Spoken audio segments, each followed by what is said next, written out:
Hello student, स्वागत है आप सभी का एक बार फिर से हमारे इस लर्निंग प्लेटफॉर्म पीएससी बायो वाला में।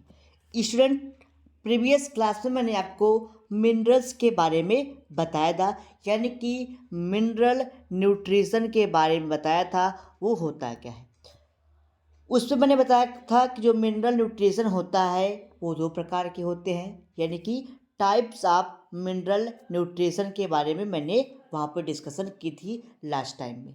ठीक है, वीडियो के एंड में मैंने बताया कि जो मिनरल न्यूट्रिशन होते हैं वो दो प्रकार के होता है। पहला होता है मैक्रो न्यूट्रिएंट और दूसरा होता है माइक्रो न्यूट्रिएंट।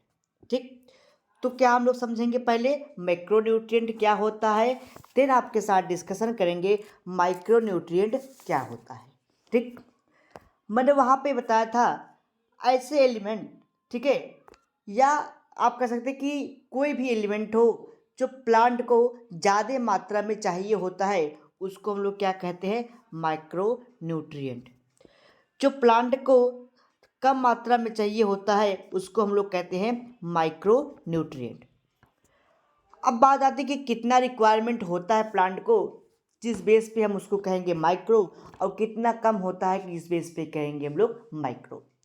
यानी कि कहने का मतलब, यदि प्लांट को 1000, आप ये कह सकते हैं कि 1 लीटर का मतलब 1 लीटर वाटर में अगर उसको 100 ml मात्रा की न्यूट्रिएंट की आवश्यकता है, या उससे ऊपर 100 से ऊपर, मोर देन 100, जब मॉलिक्यूल्स को या न्यूट्रिएंट को वाटर से एब्जॉर्ब करता है या फिर वाटर से लेता है मोर देन 100, तो उसको कहते हैं हम लोग मैक्रो न्यूट्रिएंट। यानी कि अगर किसी प्लांट को न्यूट्रिशन की आवश्यकता है, अगर उसकी रिक्वायरमेंट 100 ml पर लीटर से ज़्यादा हो, 100 ml पर लीटर से ज़्यादा हो, तो उसको कहते हैं हम लोग माइक्रोन्यूट्रिएंट। यानी कि 1 लीटर में वो 100 ml यानी कि 100 ml, 1000 ml में से उसको 100 ml के ऊपर से ज़्यादा की ज़रूरत हो उसको कहते हैं हम लोग माइक्रोन्यूट्रिएंट। ठीक, अगर इससे कम की ज़रूरत है 100 ml से, यानी कि 100 ml से कम की ज़रूरत है, उसको हम लोग कहते हैं माइक्रो न्यूट्रिएंट।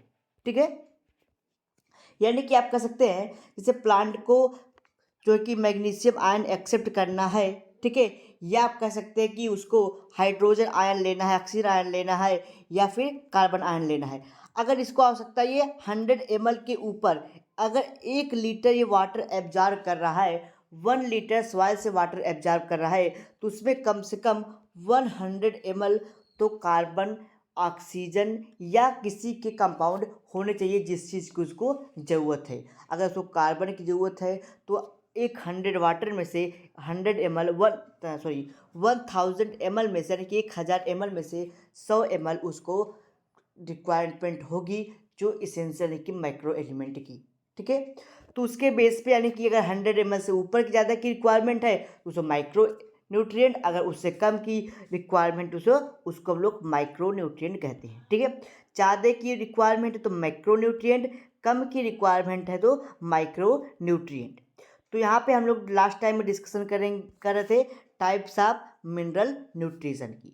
तो मतलब on the basis of requirement, कितने प्लांट की आवश्यकता है उसके आधार पर मिनरल न्यूट्रिशन को दो ग्रुप में बांटा गया था।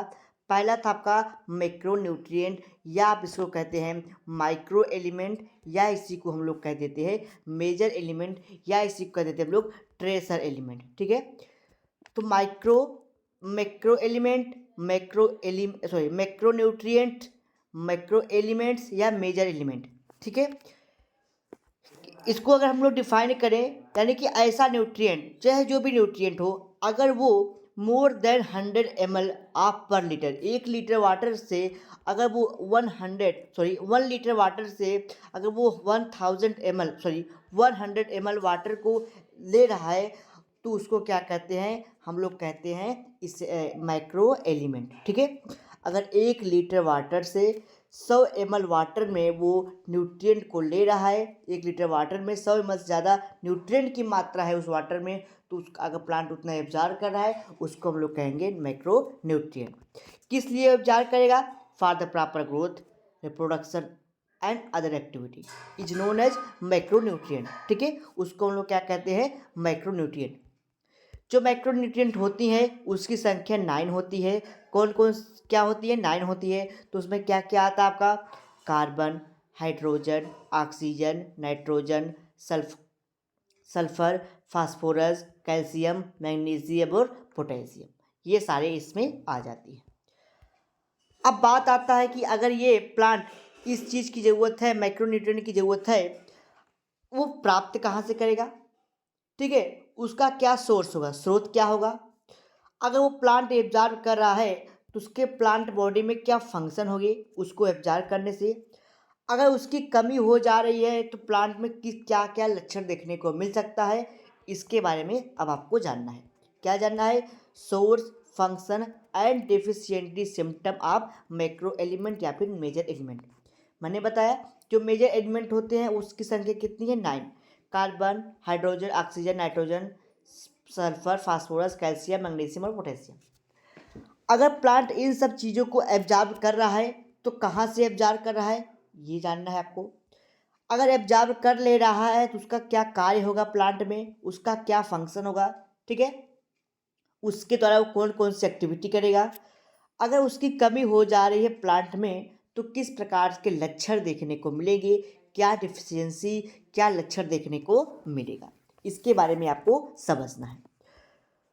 तो इसमें 3 मेजर टॉपिक आपको देखने को मिलेगा, सोर्स, फंक्शन और डिफिशियंसी सिम्टम। तो लेकिन जो 3 एलिमेंट स्टार्टिंग के हम लोग पढ़ने जा रहे हैं, कार्बन, हाइड्रोजन और ऑक्सीजन, ये मोस्ट इम्पॉर्टेंट होता है प्लांट के लिए। तो पहले इन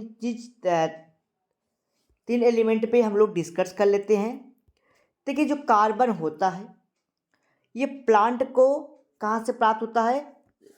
एयर से। यहाँ से क्या कहाँ से प्राप्त होता है? एयर से। ठीक है, तो it is obtained from air in the form of CO2। आपको पता है एटमॉस्फेयर में क्या है? एटमॉस्फेयर में एयर है, हवा है, उस हवा में क्या है? CO2 है, कार्बन डाइऑक्साइड है। तो वो जो प्लांट है अगर उसको कार्बन डाइऑक्साइड लेना है तो एटमॉस्फेयर से एब्जॉर्ब कर लेगा। ठीक है, दूसरा आता है आपका हाइड्रोजन।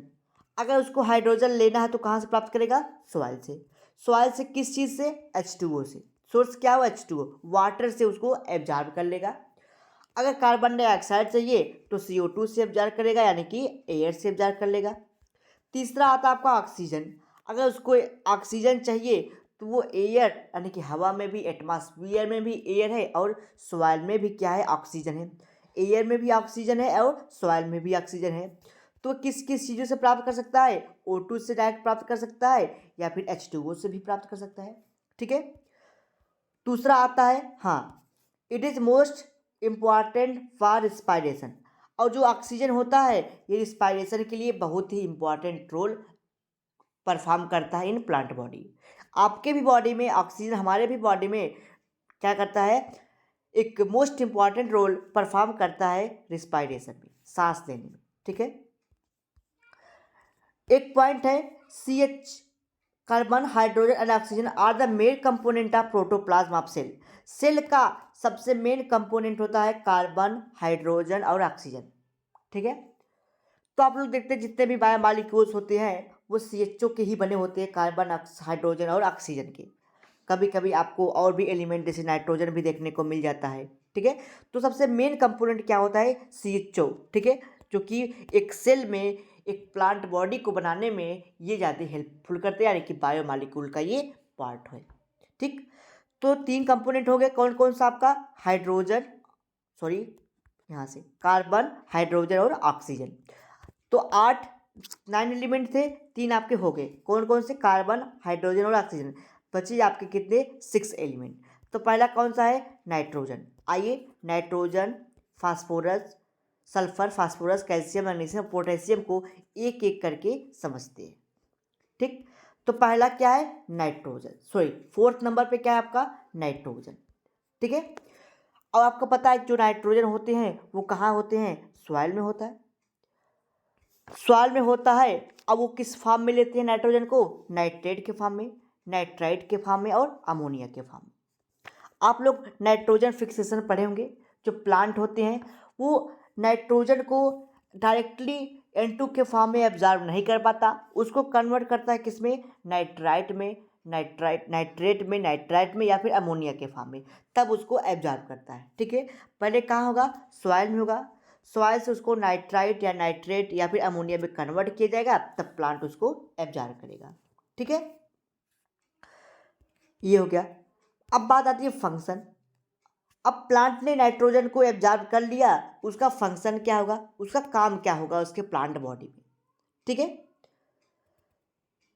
तो आपको पता है कि नाइट्रोजन कहाँ कहाँ होते हैं? न्यूक्लिक एसिड में होता है। ठीक है, आप लोग पढ़े होंगे न्यूक्लिक एसिड में नाइट्रोजन बेस होते हैं। ठीक है, नाइट्रोजन बेसिस होते हैं, यानी कि वहाँ पे भी नाइट्रोजन होता है। एटीपी और एडीपी में नाइट्रोजन होते हैं। ठीक है, एटीपी और एडीपी में नाइट्रोजन होते हैं। ठीक है, तो ये क्या है? नाइट्रोजन कहाँ कहाँ होते हैं, यानी कि ये क्या फंक्शन करते हैं हमारे आपके बॉडी में? न्यूक्लियर प्रोटीन जो होता है या फिर आप कह सकते हैं कि न्यूक्लियो एसिड जो होते हैं वो कहाँ होते हैं? वह उसमें नाइट्रोजन बेस होता है, यानी कि उसमें नाइट्रोजन होता है। एटीपी होता है, एडीपी होता है। ठीक है, उसमें भी नाइट्रोजन होता है। और आपको पता है जो प्रोटीन सिंथेसिस होती है, प्रोटीन सिंथेसिस में भी नाइट्रोजन का उपयोग होता है। ठीक है, आगे बढ़ते हैं डिफिशियंसी सिम्टम की तरफ। अगर नाइट्रोजन की कमी हो जाए प्लांट में तो उसको क्या क्या उसमें सिम्टम देखने को मिल सकते हैं, क्या क्या उसमें कमियां हो सकती हैं। ठीक है, तो देखिए जैसे अब पहला आता है स्टंटेड ग्रोथ। ठीक है, अब आपको पता है जैसे प्लांट की अगर ग्रोथ अच्छे से नहीं हो रही है तो उसका मतलब क्या है? उसमें नाइट्रोजन की कमी है। तो हम लोग क्या करते हैं? यूरिया देते हैं। जैसे कोई प्लांट है वो अच्छे से ग्रो नहीं कर रहा है, ठीक है, अच्छे से ग्रो नहीं कर रहा है, तो आप लोग क्या करते हैं? उसमें यूरिया दे देते हैं। तो यूरिया में क्या है? नाइट्रोजन है। ठीक है, तो एक प्रकार की वो भी क्या है? मेन्योर है, खाद है, लेकिन उसमें क्या है? नाइट्रोजन होता है। तो नाइट्रोजन क्या करेगा? इसकी ग्रोथ को बढ़ा देगा। यानी कि आप कह सकते हैं अगर नाइट्रोजन की कमी हो गई तो प्लांट की ग्रोथ रुक जाएगी या फिर वो छोटा रह जाएगा, पौना हो जाएगा, उसकी ग्रोथ नहीं हो पाएगी, यानी कि उसकी ग्रोथ रुक सकती है।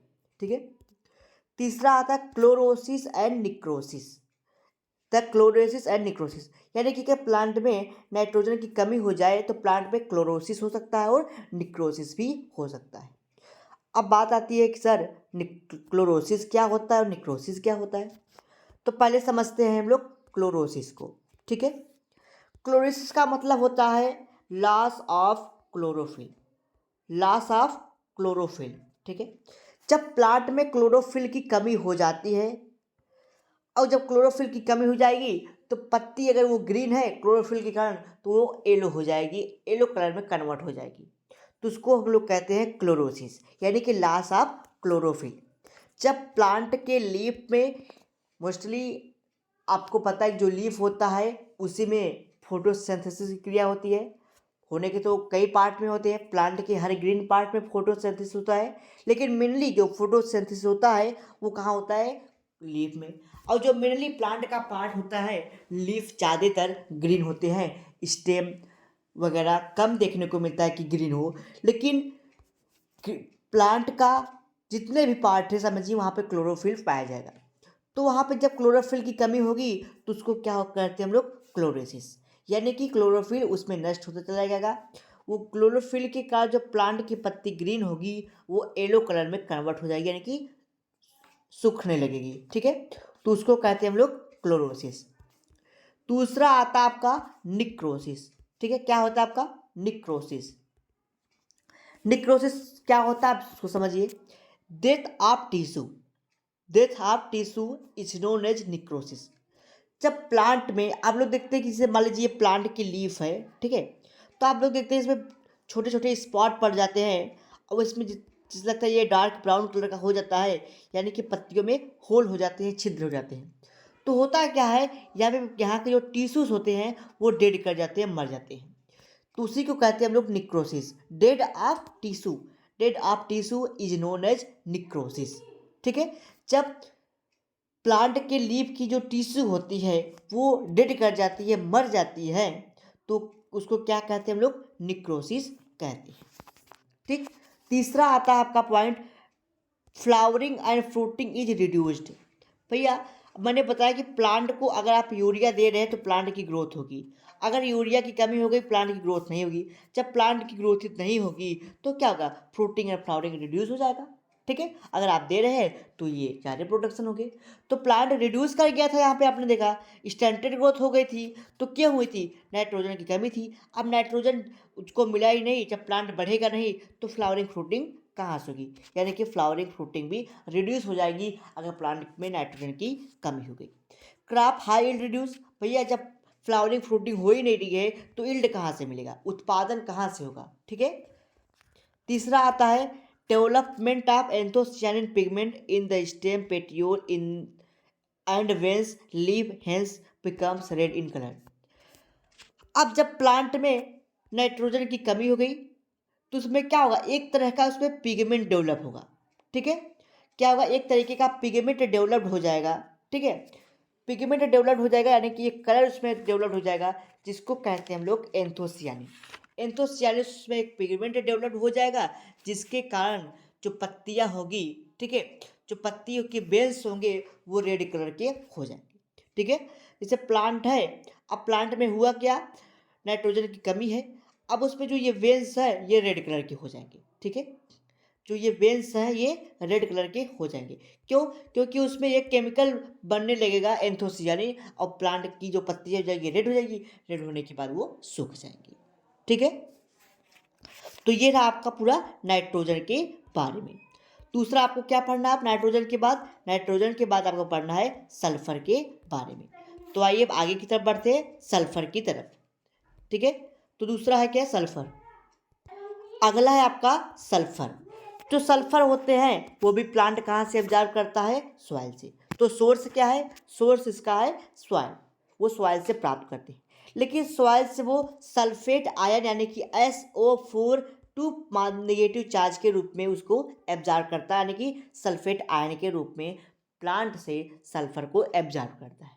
ठीक है, दूसरा अब हाँ बात आती है फंक्शन की, इसके का क्या कार्य हैं, अगर प्लांट सल्फर को एब्जॉर्ब कर रहा है तो उसके क्या कार्य हो जाएंगे। ठीक है, तो जो प्लांट है वो सल्फर को एब्जॉर्ब करेगा, और आपको पता है जो सल्फर होते हैं, सॉरी, जो अमीनो एसिड्स होते हैं कुछ सल्फर कंटेनिंग होते हैं। आपने अमीनो एसिड का नाम सुना होगा। तो प्लांट क्या करता है, जो सल्फर होता है, ठीक है, वो क्या करते हैं, अमीनो एसिड को एब्जॉर्ब करते हैं। जैसे प्लांट है अमीनो एसिड को लेगा तो उस अमीनो एसिड को लेगा जो सल्फर कंटेनिंग होगा। ठीक है, अमीनो एसिड प्लांट को लेगा, अमीनो एसिड की ज़रूरत है तो उस अमीनो एसिड को लेगा जो सल्फर कंटेनिंग होते हैं।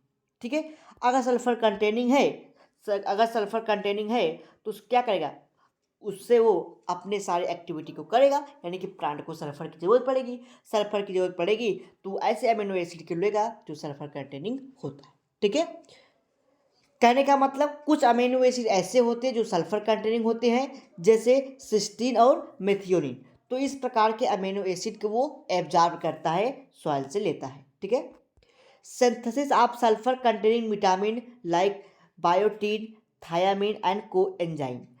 उसी प्रकार जो प्लांट होता है वो ऐसे विटामिन को एब्जॉर्ब करता है या फिर ऐसे विटामिन की सिंथेसिस करता है, ऐसे विटामिन को लेता है जो कैसा हो, सल्फर कंटेनिंग हो, जैसे बायोटीन, थायमीन और कोएंजाइम, इन सब चीज़ों को वो लेता है। तीसरा आता है it give distinctive orders and flavour to the garlic, onion and mustard. आपको पता है जो ओनियन का प्लांट होता है, गार्लिक यानी कि लहसुन का प्लांट होता है, ठीक है, जो मस्टर्ड सरसों का प्लांट होता है, आप जब उसके सीड को या फिर आप जो ओनियन होता है, प्याज होता है, आप जब उसको उसकी जब महक आती है तो आप लोग देखते हैं काफ़ी अलग कलर का उसमें ऑर्डर होता है, महक होती है, अब महक होती है। सरसों का तेल आप देखते हैं, मस्टर्ड ऑयल देखते हैं, ब्रासिका नाइग्रा देखते हैं, ठीक है, ऑयल उसका देखते हैं, तो देखते हैं उसमें एक अलग प्रकार की खुशबू निकलती है, यानी कि अलग प्रकार की महक निकलती है। तो वो किसके द्वारा होता है, इसी सल्फर के द्वारा होता है। क्योंकि सल्फर क्या होता है, उसको ऑर्डर और फ्लेवर प्रोवाइड करता है। काफ़ी अच्छा, आप लोग कहते ऑयल काफ़ी अच्छा है, क्या कहते हैं आपकी ये चीज़ काफ़ी अच्छी है, प्लांट का है तो उसमें सल्फर पाया जाता है। तो सल्फर के कारण उसमें अच्छा ऑर्डर देखने को मिलता है, अच्छा उसमें क्या देखने को मिलता है, उसका कलर देखने को मिलता है। ठीक है? नेक्स्ट आता है it increase growth and fruiting in the plant. अगर प्लांट को सल्फर मिल रहा है अच्छे से तो प्लांट की काफ़ी अच्छी ग्रोथ भी होगी, उसमें फ्लावरिंग फ्रूटिंग देखने को मिलेगा। तो ये इसके फंक्शन है अगर प्लांट को ये सब सारी चीज़ें मिल रही है। अब दूसरा आता है डिफिशियंसी एंड सिम्टम। अगर प्लांट में सल्फर की कमी हो जाए तो क्या चीज़ देखने को मिलता है? पहला है इट काजेज क्लोरोसिस। क्लोरोसिस क्या होता है मैंने आपको बता ही दिया था। ठीक है, लॉस ऑफ क्लोरोफिल। देखिए जो निक्रोसिस होता है क्लोरोसिस होता है ये प्लांट का एक मेजर ही सिम्टम है, वो आपको हर एलिमेंट की कमी से देखने को मिलेगा। ठीक है, यानी कि डिस्ट्रक्शन ऑफ क्लोरोप्लास्ट, क्लोरोप्लास्ट की कमी हो जाएगी किसमें, लीफ में। नेक्स्ट आता है it reduces cell division and growth. अगर प्लांट में सल्फर की कमी हो जाएगी तो सेल डिवीजन नहीं कर पाएगा, क्योंकि अमीनो एसिड से बन के मिल जो सल्फर अमीनो एसिड कंटेनिंग है सिंथेसिस करेगा विटामिन का, तो उसकी ग्रोथ नहीं हो पाएगी और सेल डिवाइड नहीं कर पाएगी। अगर उसकी कमी हो गई है तो क्या होगा, जो फ्रूट हैं जो उसमें फल लगे हुए हैं उसमें जो पकने वाले होंगे फ्रूट वो लेट से पकेंगे, राइपेनिंग ऑफ फ्रूट डिले हो जाएगा, उसमें प्लांट कुछ दिन बाद पकेगा। ठीक है, कि अगर सल्फर की कमी हो जाएगी। Development of anthocyanin pigment in the leaf, और प्लांट में एंथोसियानिन पिगमेंट का भी डेवलपमेंट हो जाएगा, जिसके कारण जो पत्तियां होंगी वो उसमें जो पत्तियों में जो लीव्स में वेन होंगे वो रेड कलर के हो जाएंगे और वो पत्तियां धीरे धीरे डेड कर जाएगी, सूख जाएगी। ठीक है, तो ये रहा सल्फर के बारे में। दूसरा आता है आपका पोटेशियम के बारे में। ठीक है, सॉरी फास्फोरस के बारे में। ठीक है, फास्फोरस के बारे में अब बात करते हैं कि फास्फोरस इसमें 9 एलिमेंट है, ये 6 नंबर का एलिमेंट है। 6वें नंबर पे आता है आपका फास्फोरस। सोर्स क्या है, कहाँ से प्राप्त होता है, तो जो फास्फोरस होता है वो भी प्लांट सॉइल से ही एब्जॉर्ब करता है in the form of phosphate ion. जितने भी मिनरल्स होते हैं जो प्लांट होता है उसको आयन के रूप में एब्जॉर्ब करता है। ठीक है, आयन्स के रूप में। तो ये किसके रूप में एब्जॉर्ब कर रहा है, आयन के रूप में। कौन से आयन के रूप में, फास्फेट आयन रूप में। फास्फेट क्या कहने का मतलब PO4, इस पे 3 नेगेटिव चार्ज। ठीक है, तीसरा अब बात आती है फंक्शन की। आपको पता है जो फास्फोरस होते हैं, आप देख रहे हैं फास्फोरस होते हैं वो ATP ADP और NADP का फॉर्मेशन करते हैं, एडेनोसिन ट्राइफॉस्फेट। तो आप देख रहे हैं ना, एडेनोसिन ट्राइफॉस्फेट डाइफॉस्फेट। ठीक है, तो इसमें फास्फेट देख रहे हैं आप, तीनों में फास्फेट है। तो ये यानी कि इसका मतलब ये है कि अगर ATP ADP का फार्मेशन यानी DP का फार्मेशन करना है तो हमको फास्फोरस की जरूरत पड़ेगी। ठीक है, तीसरा आता है फॉर्मेशन ऑफ न्यूक्लिक एसिड। आपको पता है जो न्यूक्लियर प्रोटीन होते हैं या फिर न्यूक्लिक एसिड होती है उसमें नाइट्रोजन बेसेस होते हैं। तो नाइट्रोजन बेसेस होते हैं उसके साथ देखते हैं आपकी फास्फोरस के ग्रुप्स लगे होते हैं। ठीक है, तो वो किसके द्वारा होता है, यानी कि न्यूक्लिक एसिड में फास्फोरस की जरूरत भी पड़ती है। अब बात आ गई फंक्शन क्या है इसका और सोर्स। तीसरी बात आती है कि अगर इसकी कमी हो जाए, फास्फोरस की प्लांट में कमी हो जाए तो क्या क्या चीज़ें देखने को मिलती है। तो अगर फास्फोरस में कमी हो गई तो प्लांट की अच्छी सी ग्रोथ और डेवलपमेंट नहीं होगी। प्लांट में क्लोरोसिस देखने को मिलेगा, यानी कि प्लांट की जो ग्रीन पार्ट होगा वो कन्वर्ट हो जाएगा येलो में। ठीक है, और क्या हो जाएगी, पत्तियां सूख जाएंगी, ड्राइंग ऑफ लोअर लीफ। ठीक है, अगर प्लांट में सल्फर की फास्फोरस की कमी हो गई तो पत्तियों की जो नीचे की लीफ है, जैसे प्लांट है, प्लांट की जो नीचे वाली लीफ होती है वो सूखना स्टार्ट कर जाएगी, सूख जाएगी, ड्राई कर जाएगी। ठीक है, नेक्स्ट आता है it promote leaf flower and delay in the flowering. अगर इसकी कमी हो गई तो प्लांट क्या हो जाएगा, ज़्यादा मात्रा में प्लांट के जो लीफ होंगे वो झड़ने लगेगा, और उसमें क्या होगा, जो डिले होगा फ्लावर का, जो डिले होगा वो भी फ्लावरिंग काफ़ी देर से होगा। ठीक है, तो अगर कमी हो गई तो क्या होगा, काफ़ी तेज़ी से पत्तियाँ झड़ेगी, उसके बाद क्या होगा, फ्लावर भी काफ़ी देर में पकेगा। Crop yield decreases. अगर उसमें फास्फोरस की कमी हो गई तो जो उसका प्रोडक्ट होगा, यानी कि जो आपको यील्ड मिलने वाला है, अगर अनाज का प्लांट है, फ्लावरिंग फ्रूटिंग का प्लांट है, उसकी मात्रा कम हो जाएगी। ठीक है, तो ये आपका फास्फोरस के बारे में। आगे बात करते हैं, यानी कि 7वें नंबर पे आता है आपका कैल्शियम। जो कैल्शियम होता है ये भी प्लांट जो है कि सॉइल से ही प्राप्त करता है in the form of calcium ion. Calcium ion के रूप में प्राप्त करता है। और आपको मैंने बता दिया कई बार कि जो प्लांट होते हैं वो प्लांट से जो प्लांट होते हैं वो मिनरल्स न्यूट्रिएंट्स को किसके फॉर्म में लेते हैं, आयंस के फॉर्म में एब्जॉर्ब करते हैं। ठीक, तो ये जो है कि सॉइल से प्राप्त करते हैं किसके रूप में, आयन के रूप में। ठीक, अब तीसरा आता है आपका क्या, तीसरा आता है आपका क्या, हाँ कैल्शियम है। कैल्शियम की सोर्स की बात हो गई, अब फंक्शन की बात करते हैं, क्या इसका कार्य है। आप लोग देखते हैं कि जैसे मान लीजिए ये सेल है, अब ये दूसरा सेल है। सॉरी, एक एग्जांपल लेते हैं, जैसे मान लीजिए ये क्या है, एक ईंट है, ये दूसरा ईंट है। इस ईंट को हमको जोड़ना होगा तो हम लोग क्या करते हैं, बीच में सीमेंट और जो बालू होती है उसके मिक्सअप बना करके इस दोनों ईंट को जोड़ देते हैं।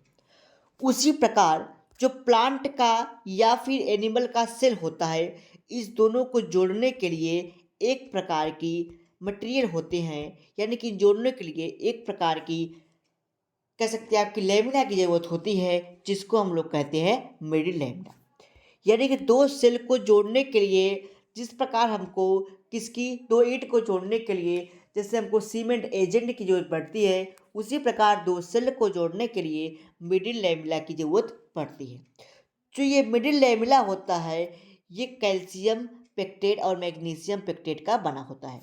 तो यहाँ पे बात हो रही है मैग्नीशियम की, तो यहाँ पे सॉरी कैल्शियम की, तो यहाँ पे केवल हम कैल्शियम की बात करेंगे। तो किसकी बनी होती है, कैल्शियम और मैग्नीशियम दोनों का मिडिल लेमिना बना होता है, लेकिन यहाँ पे हम लोग पढ़ रहे कैल्शियम को, तो कैल्शियम की बात करेंगे। मैग्नीशियम जब पढ़ेंगे तब मैग्नीशियम की बात करेंगे। तो मेरे कहने का मतलब जो दो सेल को जोड़ने वाला जो मिडिल लैमेला होता है वो किसका बना होता है, कैल्शियम पेक्टेट का बना होता है। ठीक है, जो ये मिडिल लैमेला यानी कि जो ये होते हैं, कैल्शियम होता है ये सेमी परमिएबल होता है और सेलेक्टिव परमिएबल होता है, यानी कि उस चीज़ को आने देता है जिसकी उसमें रिक्वायरमेंट होगी। तीसरा point, it help in translocation of carbohydrate amino acids. ये प्लांट में कार्बोहाइड्रेट को अमीनो एसिड को ट्रांसफर करने का काम करता है। तीसरा आता है it increase development of root hair. ये रूट हेयर को बढ़ाता है।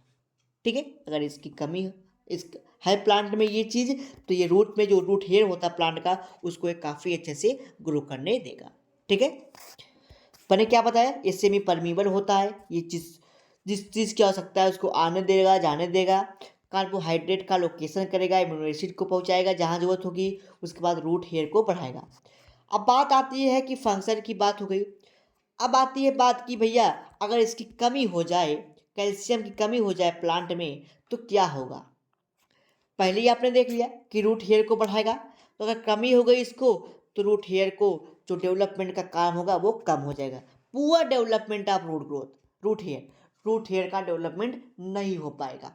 ठीक, नेक्स्ट आता है stunted growth due to death of meristematic tissue. अब कैल्शियम की कमी हो गई, अब दो सेल को जोड़ने के लिए कैल्शियम की जरूरत है, अब वो है ही नहीं, तो क्या होगा, ये जो टिश्यू होंगी ये डेड कर जाएगी, मर जाएगी। ठीक है, तो स्टैंडर्ड ग्रोथ, अब ग्रोथ क्या हो जाएगी, रुक जाएगी। जब ये सेल ही नहीं है, टिश्यू ही नहीं है, सेल कैसे ग्रोथ करेगा। नेक्स्ट आता है it causes chlorosis at leaf tip and necrosis at margin. यानी कि अगर इसकी कमी हो जा रही है तो वो क्लोरोसिस और निक्रोसिस तो होगा ही, लेकिन कहाँ होगा, लीफ के टिप पे, और क्लोरोसिस होगा। ठीक है, यानी कि क्लोरोफिल की कमी हो जाएगी कहाँ, लीफ के टिप पे। जैसे ये लीफ है, अब लीफ का ये क्या हो गया, टिप हो गया। अब ये टिप है तो यहाँ पे क्या हो जाएगी, ये यहाँ पे ये येलो कलर का हो जाएगा, यानी कि क्लोरोसिस हो जाएगा। निक्रोसिस एट मार्जिन, यानी कि बाहर की जो ये लेयर होगी ये क्या हो जाएगी, सूख जाएगी। ये जो बाहर की जो टिश्यू होगी ये सूखना स्टार्ट कर जाएगा। तो आप लोग देखते हैं कि जो बाहर का ऐसे लीफ है ये सूख जाएगा। ठीक है, और यहाँ का टिप सूख जाएगा, तो यानी कि ये लास्ट में क्या होगा कि प्लांट की पूरी लीफ डेड कर जाएगी, वो मर जाएगी। तो ये बात रही कैल्शियम के बारे में। तीसरा आता है आपका 8वें नंबर पे आता है आपका पोटेशियम। ठीक है, जो पोटेशियम होता है प्लांट इसको कहाँ से प्राप्त करता है? सॉइल से, in the form of potassium ion, ion के रूप में इसको भी एब्जॉर्ब करता है। ठीक है, अब नेक्स्ट पॉइंट आता है कि फंक्शन। बात करते हैं फंक्शन की, इसके क्या कार्य हैं। पहला है it help in opening and closing of stomatal pore. जब आपको मैंने मैकेनिज्म पढ़ाया था स्टोमेटल पोर का और आपने देखा था उसमें पोटेशियम की जरूरत पड़ी थी स्टोमेटल पोर को ओपन और क्लोज होने में, तो क्या करता है? It help in closing and opening of stomatal pore. आपने प्रीवियस क्लास में इस चीज़ को पढ़ा है। ठीक है, नेक्स्ट आता है इट एक्टिवेट सेवरल एंजाइम। ये काफ़ी कई एंजाइम को एक्टिवेट करता है। ठीक, नेक्स्ट आता है it improve growth and development. अगर प्लांट में पोटेशियम है अच्छे मात्रा में तो ये प्लांट को काफ़ी अच्छे से ग्रो करेगा, डेवलपमेंट करेगा। ठीक, it help in photosynthesis, respiration and translocation.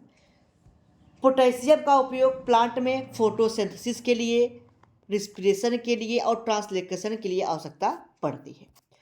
अब बात आती है अगर इसकी कमी हो जाए तो क्या होगा? पहला है स्टंटेड ग्रोथ एंड क्लोरोसिस। पहली बात आ जाएगी, अगर इसकी कमी हो जाएगी तो प्लांट में काफ़ी अच्छे से विकास नहीं हो पाएगा, यानी कि क्लोरोसिस हो जाएगा और स्टंटेड ग्रोथ हो जाएगा। Leaf of wilting and abscission. जो लीफ है वो मुड़ जाएगा। ठीक है, मुड़ के यानी कि वो लीफ जो है विल्ट कर जाएगा, मुड़ जाएगा। ठीक है, अगला है आपका मतलब विल्टिंग। जैसे आप देखते हैं जैसे कोई प्लांट है, ठीक है, अगर उसको वाटर न दिया जाए वो क्या कर जाता है? सूख जाता है, मुरझा जाता है, आप कहते हैं। ठीक उसी प्रकार जब प्लांट को पोटेशियम नहीं मिलता है तो वो मुरझा जाता है, विल्ट कर जाता है। ठीक है, दूसरा आता है विल्टिंग एंड अब्सेशन। अब्सेशन की बात करते हैं,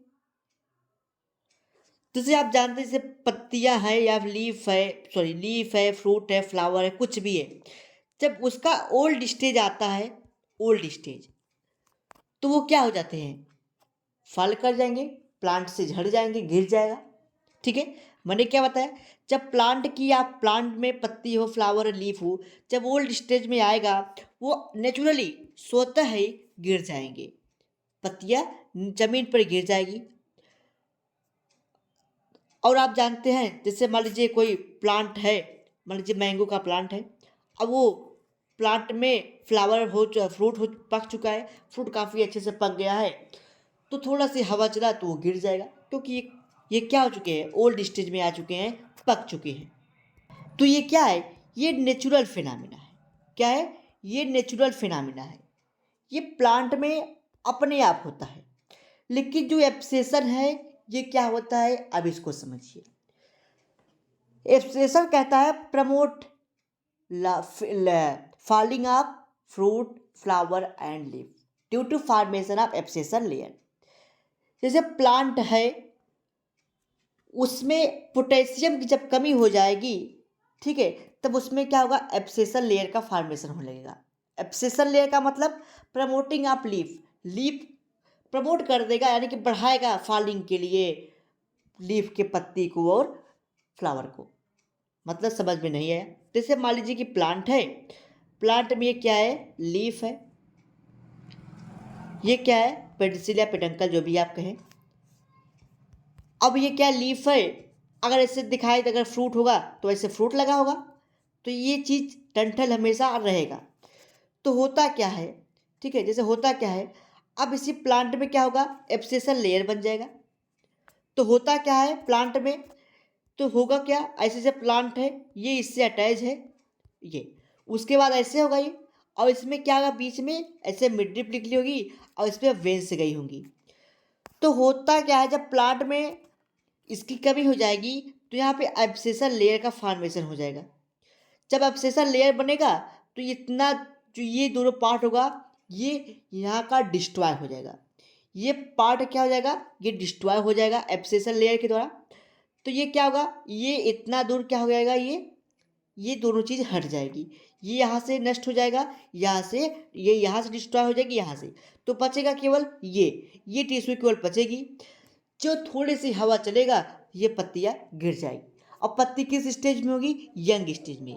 ठीक है, यानी कि falling of fruit leaf and flower due to formation layer in young stage. Young stage में प्लांट जब प्लांट की लीफ फ्लावर फ्रूट फॉल कर जाए, भूमि पर गिर जाए, उसको कहते हैं हम लोग एब्सेशन। ठीक है, एब्सेशन कहते हैं। The stem becomes week. अब जो स्टेम होगा, अगर पोटेशियम की कमी हो जाएगी वो कमजोर हो जाएगी, उसका वो कमजोर हो जाती है। ठीक है, 8वें नंबर पे आता आपका मैग्नीशियम यानी कि Mg। जो मैग्नीशियम होता है यह भी प्लांट कहाँ से एब्जॉर्ब करता है, सॉइल से, in the form of magnesium ion. अब बात आती है फंक्शन का, इसका क्या रोल है। तो इट प्ले इंपॉर्टेंट रोल या it is important component of chlorophyll. जो मैग्नीशियम होता है, आपने पोटेशियम मैग्नीशियम सुना होगा थियरी के बारे में, तो वहाँ पे जो सॉरी ये हाँ, जो मैग्नीशियम होता है Mg होता है, ये क्लोरोफिल का एक मोस्ट इम्पॉर्टेंट पार्ट होता है। तो क्लोरोफिल में क्या होता है, मैग्नीशियम पाया जाता है।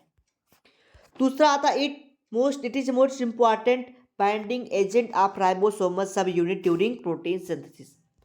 आप जानते हैं कि जो प्रोटीन होता है, जो राइबोसोम होते हैं, वो दो टाइप के होते हैं, 70S होता है और 80S। इसके दो सब यूनिट होते हैं और इसके दो सब यूनिट होते हैं। अब ये जो दो सब यूनिट है, इन दोनों को जोड़ने के लिए, ठीक है, आप देखते 40S 80S होता है, ठीक है, 30S 50S होता है। तो इन दोनों को जोड़ने के लिए 30S हो गया, 50S हो गया, ये 40S और ये 60S। अब इन दोनों को जोड़ने के लिए किसकी आवश्यकता पड़ती है, मैग्नीशियम की। किसकी, मैग्नीशियम की। तो वो जो राइबोसोम का दो सब यूनिट है, उन दोनों को बाइंड करने के लिए, जोड़ने के लिए एक एजेंट की जरूरत पड़ती है, जिसको हम लोग कहते हैं मैग्नीशियम। अभी आपको मैंने बताया था कि जो दो सेल है, वो दोनों को जोड़ने के लिए कैल्शियम और मैग्नीशियम की आवश्यकता पड़ती है। तो उसी प्रकार यहाँ पे मैग्नीशियम पेक्टेट की आवश्यकता पड़ेगी दो सेल को, यानी कि मेडिलेमिना के रूप में दो सेल को जोड़ने के लिए। अब बात आती है डिफिशियंसी एंड सिम्टम। अगर इसकी कमी हो जाए प्लांट में तो क्या देखने को मिलता है। तो पहला है डेवलपमेंट ऑफ एंथोसियानिन पिगमेंट। अगर प्लांट में मैग्नीशियम की कमी हो गई तो इसमें एंथोसियानिन पिगमेंट का डेवलपमेंट हो जाएगा, जिसके कारण जो वेन्स होंगे वो रेड कलर के हो जाएंगे। निक्रोसिस हो जाएगा, जो उसकी टिश्यू होंगी वो मरना स्टार्ट कर जाएंगे, डेड करना स्टार्ट हो जाएगी। इंटरविनल क्लोरोसिस, यानी कि जो वेन्स होते हैं उसके अंदर क्लोरोसिस हो जाएगा, वेन्स क्या हो जाएंगी, सूखने लगेगी, दूसरे कलर में कन्वर्ट हो जाएंगी। तो ये डिफिशियंसी से इसकी कमी होने लगेगी। तो ये आपका, हाँ देखिए, ये आपका 8वें नंबर पे था और ये भी आपका 8वां ही लिखा है, तो इसको आप 9 कर लेंगे। तो इस प्रकार से आपके 9 एलिमेंट जो माइक्रो एलिमेंट थे वो कवर हो चुके हैं। ठीक, ये आपका 9 है। ठीक, तो 9 आपके कवर होते हैं। जो मैंने आपको बताया कि जो मैक्रो एलिमेंट होता है, उसमें 9 एलिमेंट आते हैं। पहला carbon, hydrogen, oxygen, nitrogen, phosphorus, sulphur, phosphorus, calcium, magnesium और पोटेशियम। तो ये यहाँ पे आपके कवर होते हैं। ठीक, अब नेक्स्ट लेक्चर हम लोग मैक्रो हो गया, माइक्रो के बारे में समझेंगे, माइक्रो न्यूट्रिएंट के बारे में।